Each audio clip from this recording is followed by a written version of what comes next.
கர்த்தருடைய பரிசுத்த நாமத்திற்கு ஸ்தோத்திரம். என்னையும் சாட்சியாக ஆண்டவர் இங்கே நிறுத்தினதற்காக நன்றி செலுத்துகிறேன். நான் எப்போதும் அங்கிளுடைய ப்ரேயர் நைட்டில் நம்பிக்கை சேனலில் பார்த்துக்கிட்டே இருப்பேன். எப்போல்லாம் நான் ரொம்ப உடஞ்சி போயிருக்கணும், அவருடைய வார்த்தை தான் நான் ஆறுதல் படுத்தும். ஒரு சான்ஸ் கிடச்சிது அங்கிளை பார்க்குறதுக்கு. என் கசின் மூலியமாக அவங்களுக்கு ஒரு அப்பாயின்மெண்ட் கிடச்சதுனால அவங்க மூலியமாக நான் தற்செயலாக போனேன். சரி, அங்கிள்கிட்ட என்றைக்காவது நம்ம பார்த்து பேசிடணும் அப்படின்னு சொல்லி. ஆனால் நான் போன காரியத்தை குறித்து என்னால் அன்றைக்கி பேச முடியல. வேலைக்காக ப்ரேயர் பண்ணி அனுப்பிச்சி விட்டாங்க. ஆனால் நான் ரொம்ப ஒரு கஷ்டத்தோடு திரும்பி வந்தேன். நம்ம போன காரியம் என்னமோ, ஆனால் அங்கிள் ப்ரேயர் பண்ணது வேறு விஷயம். ஏன்னா நான் வேலைக்கு போகணுன்ற தாட்டில் இல்லை. எனக்கு 10 years கேப் ஆகிடுச்சு. அந்த ஒரு எண்ணத்துலேயே நான் இல்லை. ஆனால் இதை குறித்து அங்கிள் இப்போ எனக்கு ப்ரேயர் பண்ணியிருக்காங்களே அப்படின்னு சொல்லி நான் அம்மாக்கிட்டேயே சொன்னேன். நான் சொல்ல வேண்டியது எதுவுமே நான் அங்கிள்கிட்ட சொல்லி ப்ரேயர் பண்ணிக்கல அப்படின்னு சொல்லி. அப்புறம் அது அப்படியே போச்சு. நான் போனது February month. ஆனால் நான் March 7th ஒரு வேலையில் ப்ளேஸ் ஆனேன். ஆண்டவருக்கு நான் ஏதோ ஒரு காரியத்தை குறித்து போனேன். ஆனால் அங்கிள் மூலயமா ஆண்டவர் சொல்லிட்டாரு, நீ ஒரு வேலைக்கு போகணும் அடுத்ததுன்னு. எனக்கு அப்படிப்பட்ட ஒரு சூழ்நிலை திடீர்னு அதே February month வந்துச்சு. நான் March 7th எனக்கு வேலையில் நான் ஜாயின் பண்ண ஆண்டவர் கிருபை செய்தார். நினைக்க முடியாத அற்புதத்தை ஆண்டவர் செய்தார். அதுக்கு முன்குறித்தே அங்கிள் மூலயமா எனக்கு ஆண்டவர் பேசினது எனக்கு ஒரு பெரிய ஆசீர்வாதமாக இருந்தது. ஆண்டவர் எனக்கு செய்த நன்மைக்காக நன்றி செலுத்துகிறேன். என் பேர் சுஜாதா, நான் பெருங்குடியிலேருந்து வரேன். பிரதரோட மெசேஜ் 10 மணி மெசேஜ் டெய்லி கேட்பேன். பழைய மெசேஜில் ஒன்றில் அழுத்தம் திருத்தமாக பிரதர் சொன்னாங்க, உன் கடன் லாக்கரில் இருக்கிற நகை எல்லாம் சேஃப்டி லாக்கருக்கு வரப்போகுது அப்படின்னு சொன்னாங்க. அதேபடி நான் அந்த கொஞ்சம் நகையில் பாதி நகை வீட்டுக்கு திருப்பி கொண்டு வந்துட்டேன். இன்னும் பாதி நகை இருக்குது. கர்த்தரும் பிரதரும் சிவம் பண்ணி எனக்கு அதை திரும்ப அந்த நகையை கொண்டு வந்து மீட்டு தரணும்.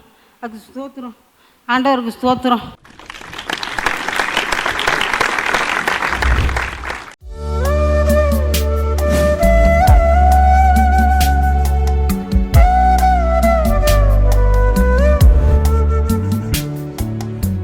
கிறிஸ்துவுக்குள் மிகவும் பிரியமான எனதர்மை சகோதர சகோதரிகளே, நம்மை சிருஷ்டித்தவரும் நம்மை உண்டாக்கினவரும் நம்மை ஒருபோதும் மறந்து போகாதவருமாகிய இயேசு கிறிஸ்துவின் ஏற்ற நாமத்தினால உங்கள் எல்லாரையும் வாழ்த்தி ஆசீர்வதிக்கிறேன். அல்லேலூயா.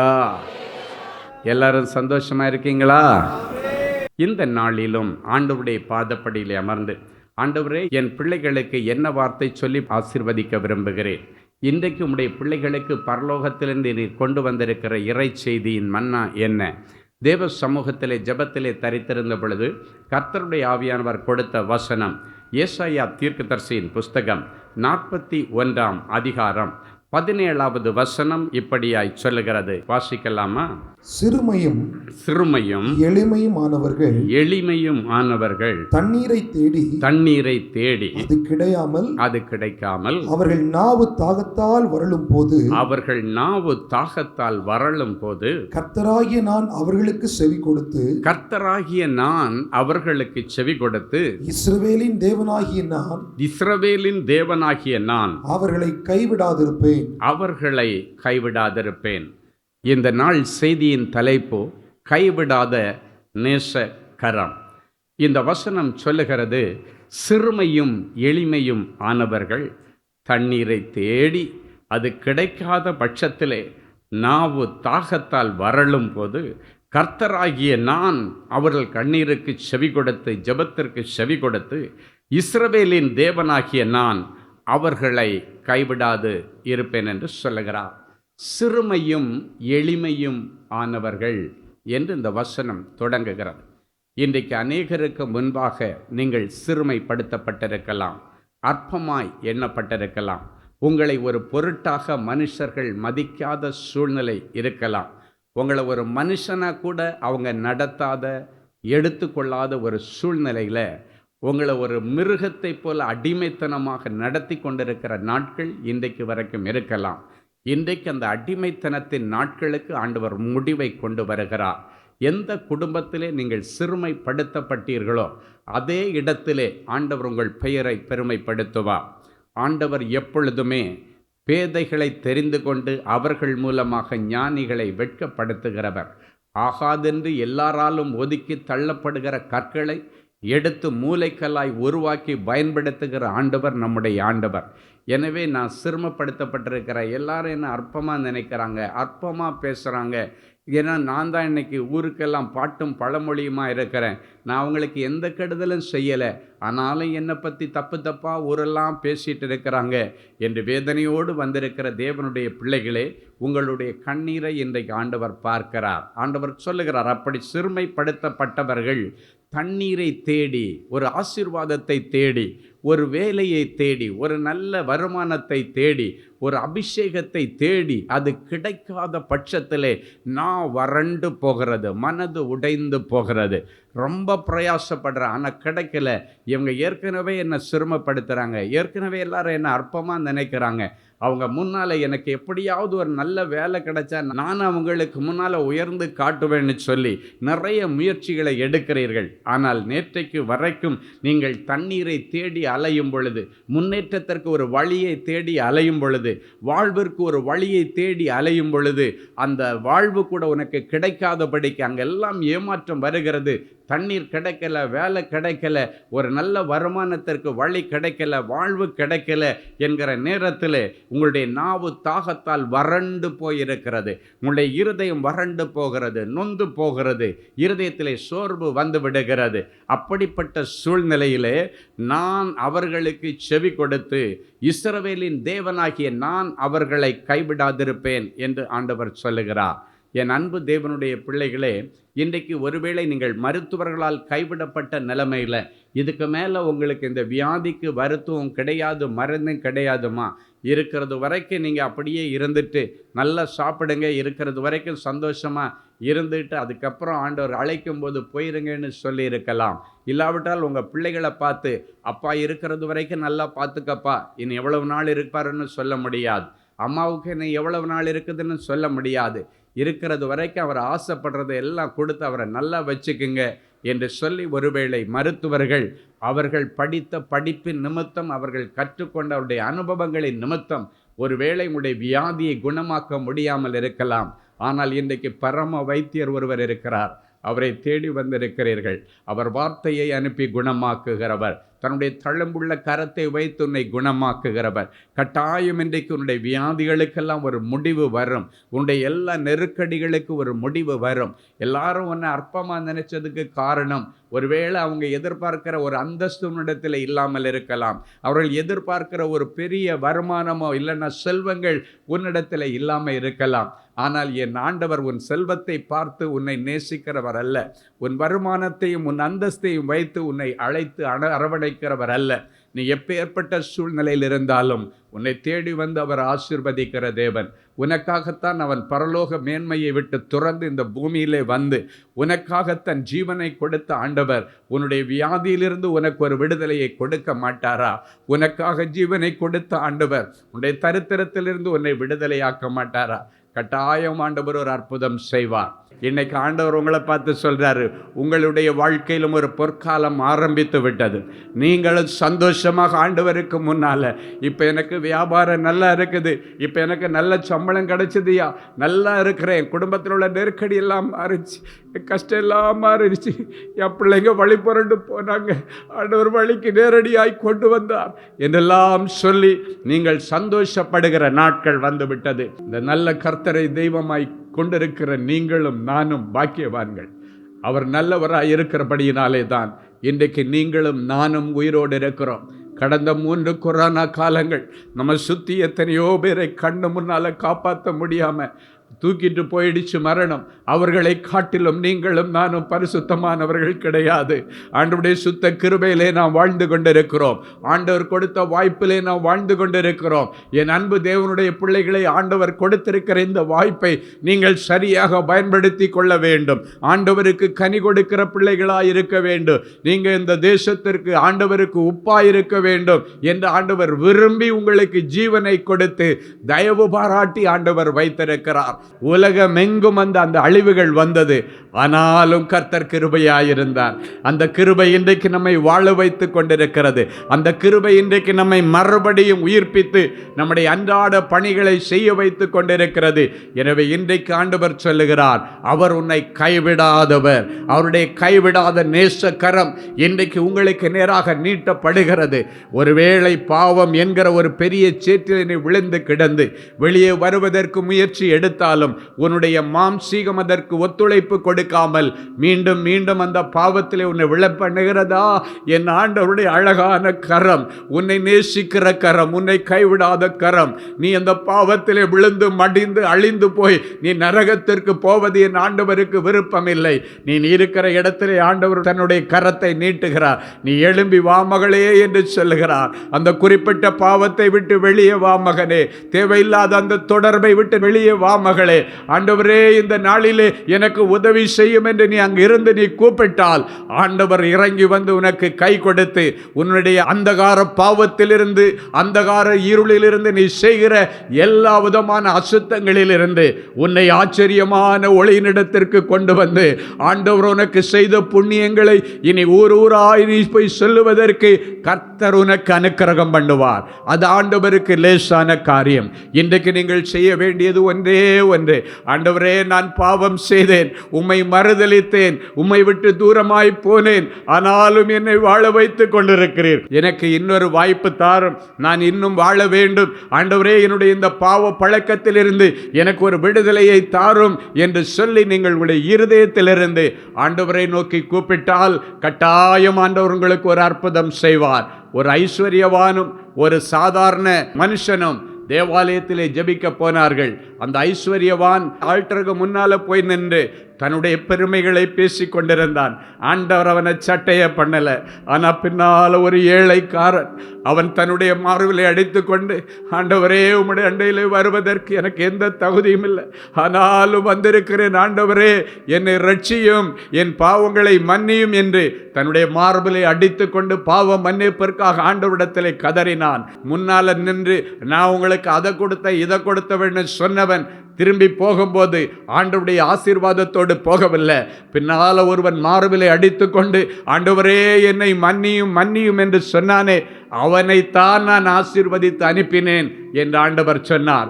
என் அன்பு தேவனுடைய பிள்ளைகளே, இன்னும் நீங்கள் பாவத்திற்கு நேராக உங்களுடைய மனம் போன போக்கிலே நீங்கள் ஒருவேளை நடப்பீர்களே, ஆனால் உங்களை விட பரிதபிக்கப்படக்கூடிய சூழ்நிலையில் இருக்கிறவர்கள் ஒருவரும் இருக்க முடியாது. இன்றைக்கு உங்களுடைய அற்புதத்திற்கு பின்னணியில் இருக்கிறது ஒரே ஒரு காரியம், பரிசுத்தம். அந்த பரிசுத்தத்தை இன்றைக்கு நீங்கள் தக்க வைத்துக் கொள்ளுங்கள். அந்த பரிசுத்த தேவன் உங்கள் ஒவ்வொருவரிடத்திலிருந்து இன்றைக்கு ஒரு புதிய வாழ்வை எதிர்பார்க்கிறார். இந்த நாளிலே, மகளே உன்னுடைய இருதயத்தை எனக்கு தா, மகனே உன்னுடைய இருதயத்தை எனக்கு தா என்று கேட்கிறார். அசுத்தமும் திருக்கும் கேடும் கல்லாதன் வாய் இருந்த அந்த இருதயத்தை நவமான புதிய இருதயமாய் மாற்றி ஆண்டவர் உனக்குள் இருந்து உன்னை அரசாட்சி செய்யும்படி, ஆண்டவர் உனக்குள் இருந்து ராஜரீகம் பண்ணி ஞானமாய் உன்னை நடத்தும்படிக்கு உன்னுடைய திருக்கும் கேடும் பசுத்தமும் நிறைந்த அந்த இருதயத்தை ஆண்டவரிடத்தில் கொடுங்க. ஆண்டவரே என்னை மன்னியும், என் இருதயமாகிய சிங்காசனத்திலே நீர் எழுந்தருளி வாரும். நான் விரும்பினதல்ல, பிசாசானவன் இருதயத்திலே இருந்து கொண்டு அவன் விரும்புகிறதையெல்லாம் செய்து கொண்டிருக்கிறான். ஆண்டவரே, அந்த நாட்களுக்கு முடிவு வரட்டும்.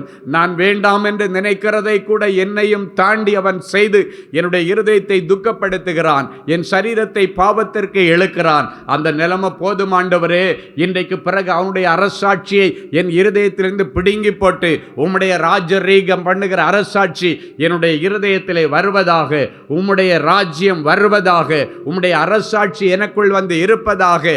அதன் நிமித்தம் என்னுடைய வாழ்க்கை புதிதாகிறதுனாலே நான் மறுரூபமாகும்படி என்னை ஒப்புக் கொடுக்கிறேன் என்று சொல்லுங்கள். உங்கள் வாழ்க்கையிலே நீங்கள் எதிர்பார்த்து வந்திருக்கிற காரியங்களிலே ஒரு அற்புதம் நடக்கும். கைவிடாத நேசர், நீ கைவிடாதபடிக்கு எந்த விதமான மருத்துவர்கள் கைவிட்ட வியாதியாயிருந்தாலும் சரி, இல்லாவிட்டால் சொந்த பந்தங்களே உங்களை கைவிட்டிருந்தாலும், கைவிடாத நேசக்கரம் உங்களுக்கு நேராக வந்து உங்களை தூக்கி விடும் என்று ஆண்டவர் சொல்லுகிறார். யாராவது என்ன தூக்கி விட மாட்டாங்களான்னு சொல்லி ரொம்ப நாளாக நீங்கள் ஏங்கிக் கொண்டிருக்கிறீர்கள். யாரும் தூக்கி விட வேண்டிய அவசியம் இல்லை. உனக்காக துளைக்கப்பட்ட கரம் இன்றைக்கு முன்ன தூக்கி விடுகிறதற்கு ஆயத்தமாயிருக்கிறது. அந்த கரத்திற்குள்ளே நீங்கள் வாருங்கள் என்று ஆண்டவர் சொல்லுகிறார். கைவிடாத நேசருடைய கரம். ஒருவேளை உன்னுடைய வாழ்க்கை துணைவராக ஆண்டவர் கொடுத்த உன்னுடைய புருஷன் சுகத்திலும் சுகவீனத்திலும், கஷ்டத்திலும் நஷ்டத்திலும், இன்பத்திலும் துன்பத்திலும், மரணம் நம்மை பிரிக்கும் வரைக்கும் நான் உனக்கு உறுதுணையாக இருப்பேன் என்று வாக்கு கொடுத்த புருஷனே உன்னை கைவிட்டு விட்டு போயிருக்கலாம். கூடவே இருப்பேன் சொன்ன மனைவி உன்னை கைவிட்டு விட்டு போயிருக்கலாம். ஆனால் ஆண்டவர் ஒரு நாளும் உன்னை கைவிட மாட்டார். அவர் கைவிடுவதற்கு அவர் மனிதன் அல்ல. நீ சில நேரங்களில் ஆண்டவருக்கு விரோதமாக பாவம் செய்தாலும் நீ அழிகிறது ஆண்டவருக்கு விருப்பம் அல்ல. தொடர்ந்து பின்னால் துரத்திட்டே வந்து உன்னை கண்டுபிடிச்சி நீ எந்த புதரில் கிடந்தாலும் உன்னை தூக்கி தோளில் வச்சு கொண்டாடுகிறவர் நம்முடைய ஆண்டவர். நடத்தி கூட கூட்டு வர மாட்டார். 100 ஆடுகள் 99 ஆடுகள் தன் வசம் இருக்கிற ஒரே ஒரு ஆடு வழி தப்பி போனாலும் அந்த ஒரு ஆட்டுக்காக தேடி வந்து உன்னை கண்டுபிடிச்சி நீ இருக்கிற அந்த அசுத்தத்திலிருந்து அப்படியே தோள் மேலே தூக்கி கொண்டாடிட்டு வருகிற ஆண்டவர் நம்முடைய ஆண்டவர். இன்னைக்கு உங்களுடைய குடும்பத்தை விட்டு இல்லைன்னாச்சுன்னா தொழுவத்தை விட்டு சண்டை போட்டுட்டு போன பிள்ளையா இருக்கலாம், சண்டை போட்டுட்டு இருக்கிற புருஷனா இருக்கலாம், சண்டை போட்டுட்டு போன மனைவியா இருக்கலாம். யாராயிருந்தாலும் இன்றைக்கு நீங்கள் ஆண்டவரிடத்தில் ஆண்டவரே எனக்குன்னு கொடுத்த மனைவி எனக்கு வேண்டும் ஆண்டவரேன்னு கேளுங்க. ஆண்டவரே என் மனைவியை தானே நான் கேட்குறேன், எனக்கு தாரும் என்று கேளுங்க. ஆண்டவர் கொண்டு வருவார். ஒரு முறை ஒரு வாலிப தம்பி அழுது கொண்டு என்னை பார்க்க வந்திருந்தான். அந்த தம்பி சொன்ன காரியம், ஐயா டெலிவரிக்கு என் மனைவி போகிறது வரைக்கும் சந்தோஷமாக போனேன். சந்தோஷமாக நாங்கள் ஸ்தோத்திர கூட்டம் வச்சு அவளை நல்லபடியாக 7வது மாதமே வீட்டுக்கு போனேன். எங்கள் அம்மா வீட்டுக்கு போய் அங்கே இருந்து நான் நல்லா சாப்பிட்டு கொழுத்து போய் பிள்ளையை நல்லா பெற்றுக்கொள்ள வேண்டும், நான் செழுமையும் கொழுமையுமாக இருக்கணும்னு சொல்லி போனான். சந்தோஷமாக அனுப்பினேன். இதுவரைக்கும் நல்லா இருந்தா. அங்கே போனதுக்கப்புறம் என்ன நடந்துச்சுன்னு எனக்கே தெரியலை. என்ன பேசுனாங்க, யார் பேசுனாங்க, என் பேரில் ஏதாவது தப்பு இருந்தால் கூட சொல்லலாம், ஒன்றுமே சொல்ல மாட்டேன்றாங்க. கடைசியாக என்ன லெவலில் போயிடுச்சுன்னா வீட்டுக்கு போனால் வீட்டில் புருஷனை சேர்க்கறதில்லை. மாமியார் வீட்டுக்கு போயாச்சுன்னா இல்லை எங்கள் வீட்டுக்கெல்லாம் வராத, நாங்கள் பெரியவங்களை வச்சு பேசினதுக்கப்புறம் நான் என்னம்மா பண்ணினேன். அவர் சொன்னதில் ஒரு பயங்கரமான காரியம் என்னென்னா, ஒரு முறை அவருடைய மைத்தினர் அதையும் தாண்டி என்னுடைய மனைவியை நான் பார்க்க போகிறேன்னு வீட்டுக்குள்ளால் நுழையும் பொழுது கழுத்தை பிடிச்சி வெளியே தள்ளி வெளியே வந்து விழுந்து தலை கேட்டில் அடித்து என் மண்டெல்லாம் பிளந்துருச்சு. நான் என்ன தப்பு பண்ணிட்டேன்னு எனக்கு தெரியலையா, ஏன் இதெல்லாம் நடக்குது எனக்கு தெரியவில்லை என்று சொல்லி அழுது கொண்டிருந்தான். அது மட்டும் இல்லை, அவர் சொன்ன காரியம், குழந்தை பிறந்ததுக்கு பிறகு ஆஸ்பத்திரியில் கூட என் முகத்தில் அந்த பிள்ளையை காட்டலை. ஆஸ்பத்திரிக்கு போனேன், அங்கே கூட எனக்கு காட்ட மாட்டேன்ட்டாங்க. குழந்தைக்கு 1 வயசு கொண்டாடியாச்சு, பிள்ளைக்கு ஞானஸ்தானம் கொடுத்தாச்சு, எல்லாம் முடிஞ்சிச்சு, அப்பாவை சேர்க்கவே இல்லை, என்ன நடக்கிறது என்று எனக்கு தெரியவில்லை என்று அழுது கொண்டிருந்தார். அப்பொழுதுதான் அந்த தம்பிக்காக நான் ஆண்டவரிடத்தில் ஒரே ஒரு விண்ணப்பம் தான் வச்சேன். ஆண்டவரே, சொந்தக்காரங்களை எல்லாம் போய் பேசிட்டு வாங்கன்னு அனுப்புனாங்க. பிரச்சனை இன்னும் பெருசாயிடுச்சு, இன்னும் கொளுத்தி விட்டது மாதிரி ஆயிடுச்சு. அதனால இதுக்கு மேல சொந்த பாரங்களையோ நண்பர்களையோ நாங்கள் அனுப்புறதா இல்லை. என் பிள்ளைக்காக நீர் போய் பேசும் ஆண்டவரே. என்ன நடந்துச்சுன்னு அவனுக்கே தெரியல, என்ன கேட்டாலும் 1008 குறை சொல்றாங்களே தவிர உட்கார்ந்து பேச யாரும் தயாரா இல்லை. சொல்லிட்டு எப்பவுமே வசனத்தில் இருந்து தான் அற்புதம் ஆரம்பிக்கும், பைபிள்ல இருந்து தான் அற்புதங்கள் ஆரம்பிக்கும்.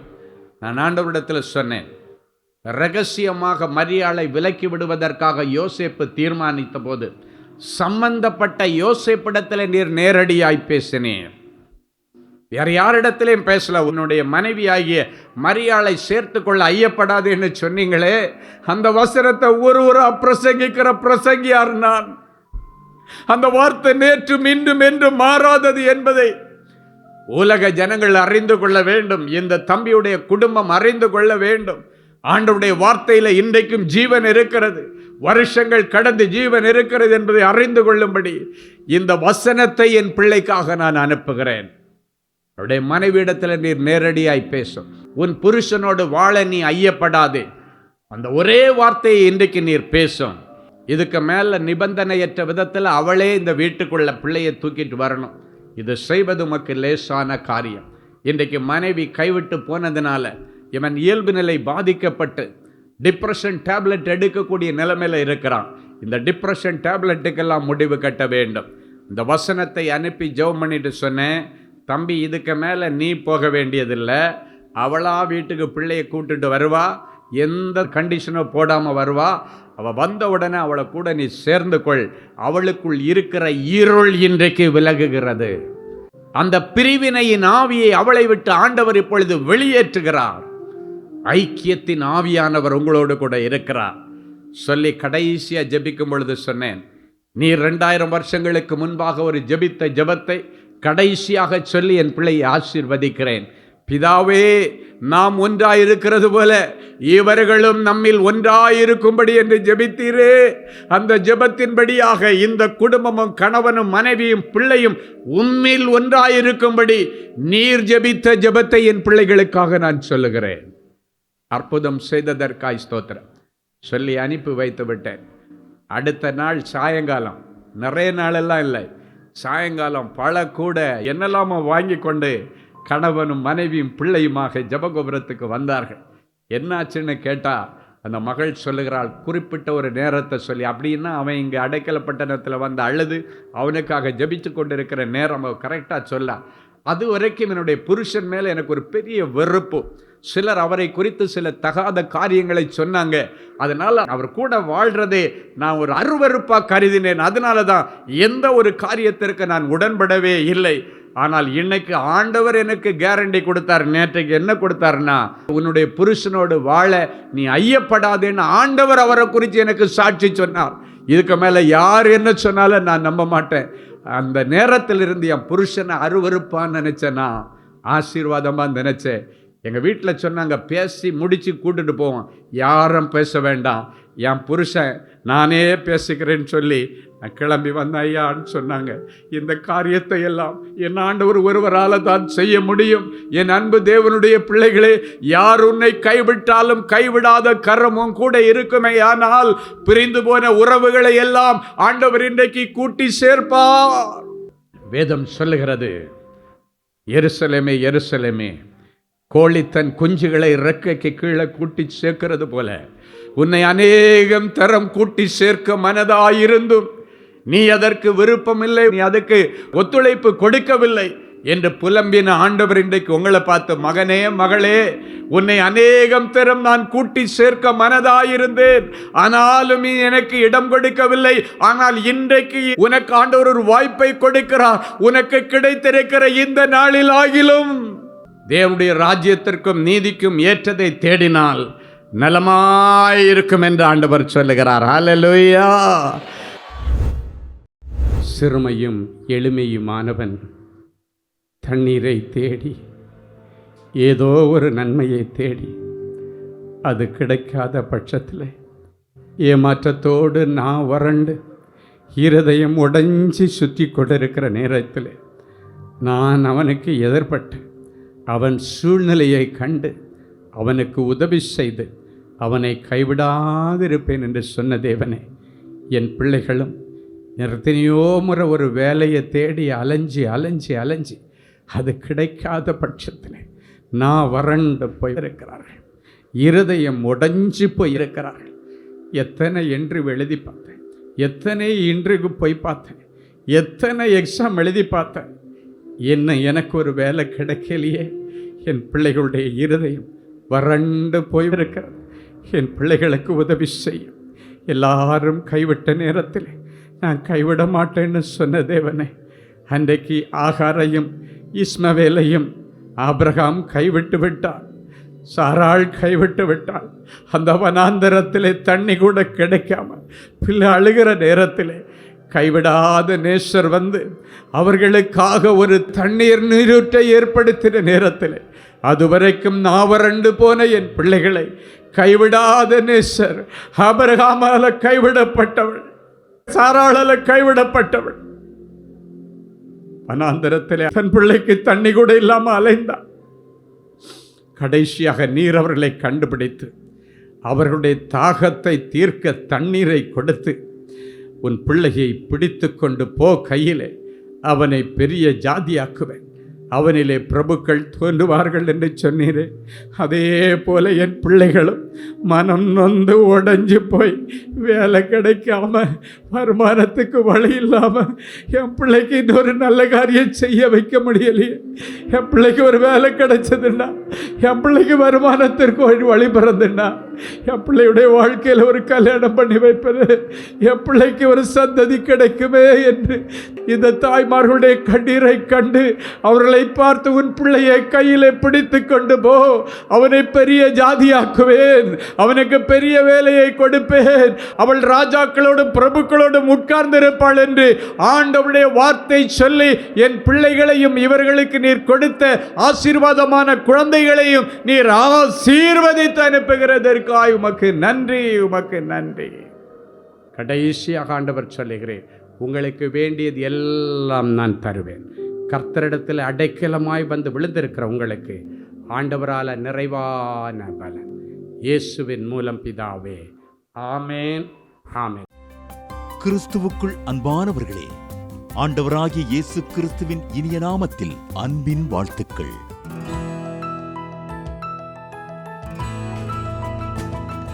எங்களுடைய மார்வெல் திருமண தகவல் மையத்தை ஆன்லைன் சேவை மூலம் உங்களுக்கு அறிமுகப்படுத்துவதில் நாங்கள் மிகுந்த மகிழ்ச்சி அடைகிறோம்.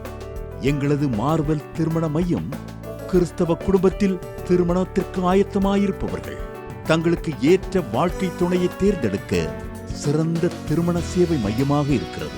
மேலும் மார்வெல் திருமண தகவல் மையத்தில் நீங்கள் பதிவு செய்வதற்கு எங்களது இணையதள முகவரி www.marvelmatrimony.com மற்றும் அலைபேசி எண் 7824855999 என்ற எண்ணிற்கு தொடர்பு கொள்ளலாம். சென்னை, நாகர்கோவில் மற்றும் மும்பை நகரில் உள்ளவர்கள் பதிவு செய்ய விரும்பினால் கீழ்கண்ட விலாசங்களில் உள்ள எங்களது அலுவலகங்களோடு தொடர்பு கொள்ளலாம். Email info@marvelmatrimony.com. ஆண்டவர்தாமே உங்களை அளவில்லாமல் ஆசீர்வதிப்பாராக. அன்பு தேவனுடைய பிள்ளைகளே, இந்நிகழ்ச்சியின் மூலம் நீங்கள் பெற்றுக்கொண்ட ஆசீர்வாதங்களை உங்கள் ஜெப விண்ணப்பங்களையும் அனுப்ப வேண்டிய முகவரி தேவனின் அன்பு ஊழியங்கள், எண் 340B பார் 1A 3B1 Vinayak avenue, OMR road, Okkiyam, Thoraipakkam, Chennai 600097. இது இந்தியன் ஆயில் பெட்ரோல் பங்க் எதிரில் அமைந்துள்ளது மற்றும் காக்னிசன்ட் டெக்னாலஜி சொல்யூஷன்ஸ் அருகிலும் அமைந்துள்ளது. மின்னஞ்சல் prayer@godsloveministries.co.in. எங்களது இணையதளம் www.godsloveministries.co.in. மேலும் 24 மணி நேர ஜெப உதவிக்கு 044-5447-999 மற்றும் 9941950999 என்ற எண்களுக்கு தொடர்பு கொள்ளுங்கள். கர்த்தர்தாமே உங்களை ஆசீர்வதிப்பாராக. ஜெனசிஸ் கிரியேஷன்ஸ் மீடியா அகாடமியில் 3 மாதங்களில் தொழிற்கல்வி சான்றிதழோடு video editing, videography, photography, drone piloting, studio recording, Photoshop, live streaming, live video mixing and live sound mixing ஆகிய தொழிற்கல்விகள் பயிற்றுவிக்கப்படுகிறது. புது தொழில் நுணுக்கங்களுடன் குறைவான கட்டணத்தில் நிறைவான தொழிற்கல்வி பெற்றுக்கொள்ள உங்கள் எதிர்கால கனவை நினைவாக்க எங்களது ஜெனசிஸ் கிரியேஷன்ஸை இன்றே தொடர்பு கொள்ளுங்கள். மேலும் விவரங்களுக்கு 7824850999 என்ற எண்ணை தொடர்பு கொள்ளுங்கள்.